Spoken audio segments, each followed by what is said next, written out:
Batata ba mama bandeko mbote na bino pe boye malamu na émission na biso makusa ya mama Kimi. Lelo tokosala recette moko et sepelisi bato ebele ezali recette ya liboke ya malangwa. Na Paris na Kinshasa na Bruxelles bato mingi boye bimbisi oyo. Donc lelo tokosala ya bino yango ya liboke. Tokoleka na cuisine pona kolakisa bino biloko nyonso esengeli pona recette oyo. Donc awa toye pona kosala liboke na biso. Toye pona kosala liboke na biso ya malangwa. Pona yango tozana donc besoin ya malangwa, matungulu, pilipili, tangawisi, ail, cube na mwa mai mukie. Donc tokozwa tobanda liboso na cube. Bambisa mai ezalaka mwa matata pona kokota mungwa tout de suite. Donc soki boza na temps, bovandisa plutôt malangwa na bino déjà na cube. Donc so bosala oniti na pokwa na tongo, otie mwa cube na yo. Obimi na yo ke musala et tout ça et tant ozonga na pokwa nde osali liboke na yo comme ça mungwa ekota bien na kati parce que mbisi ya mai ezalaka mo matata po mungwa ekota directement.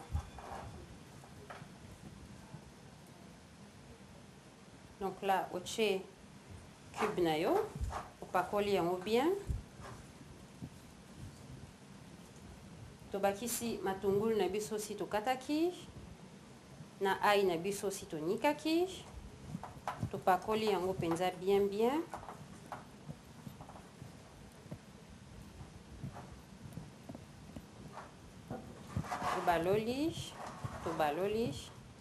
Tobaloli. Pona mo ba saveur tobakisi muscade.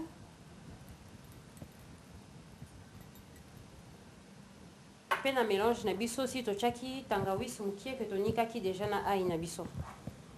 Wana ekopesa mwa ntunga kitoko na liboke. Pe tokobakisa mai. Alors mai ekoma neti supu te. Mai kaka mukie na mwa se pona kokotisa ba ntunga nyonso na kati ya mbisi. Tobaloli.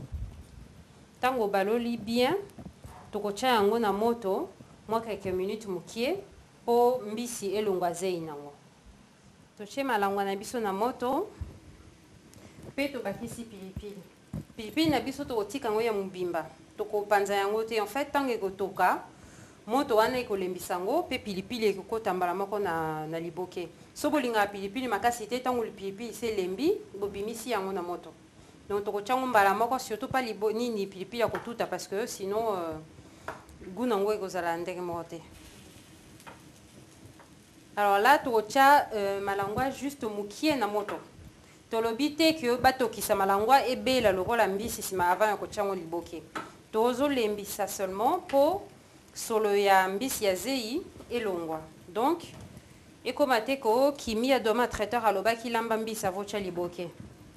Tozo balola juste pendant 10 minutes et changer couleur et longola sola zei soki kaka mbisi ekomi mwa pembe ndesi matolongoli pona kocha liboke.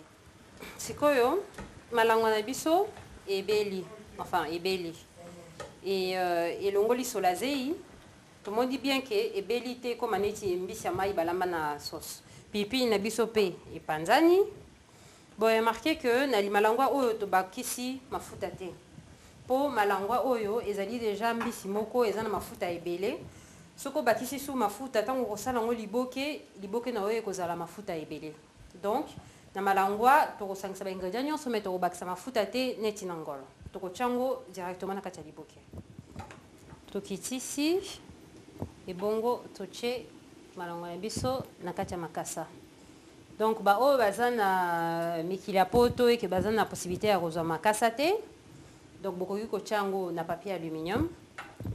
Soki pe ozana temps ya kozela okoki okende na ba exotique ko commander makasa et umelaka te en 3-4 jours comme bazaka na ba arrivage tango nyonso makasa na o ekoya okoki kolia liboke ya kitoko na sola makasa.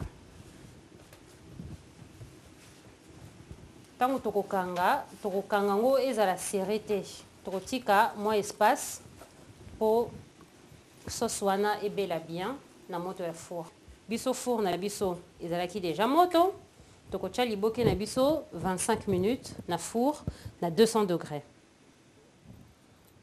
Donc totie four na biso na 200 degrés. Et puis totie plateau na biso ya kotumba mais tokotia mai mukie po soki makasa ebeli na moto ya four soki mai mukie zate ekozika directement na plateau na biso. Donc totie mai mukie et toposer liboke na biso na likolo. Tokangi four pendant 25 minutes et puis 25 minutes tokobimisa to la sabino nde liboke na biso esali.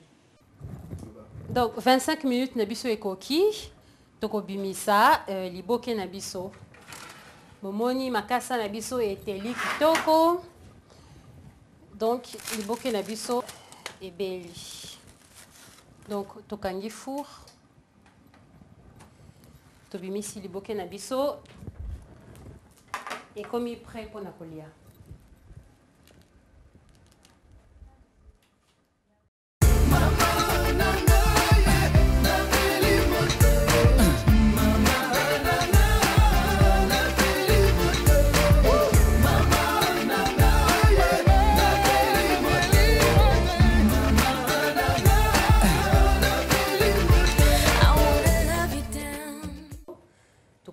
Si ma bobo sanate ceux qui besoin de question ba remarque ba commentaire boti nango na site na biso www.toutenlingala.com to na site na biso mususu www.doama-traiteur.com. Merci pe to kutani mbala sima.